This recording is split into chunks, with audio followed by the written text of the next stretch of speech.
Buenos días, hoy te voy a mostrar cómo permitir instalar aplicaciones de fuentes externas en Samsung Galaxy Tab S11.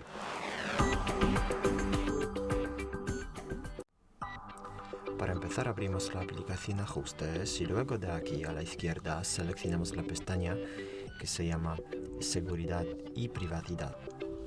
Luego aquí a la derecha pasamos a la opción Más ajustes de seguridad y aquí buscamos la opción de instalar apps desconocidas y aquí podemos dar permiso a cualquier aplicación de esta lista, por ejemplo a Chrome. Hay que leer este aviso aquí arriba, pulsar luego Chrome aquí a la derecha y ya está. Después de eso ya puedes descargar e instalar aplicaciones del navegador Chrome.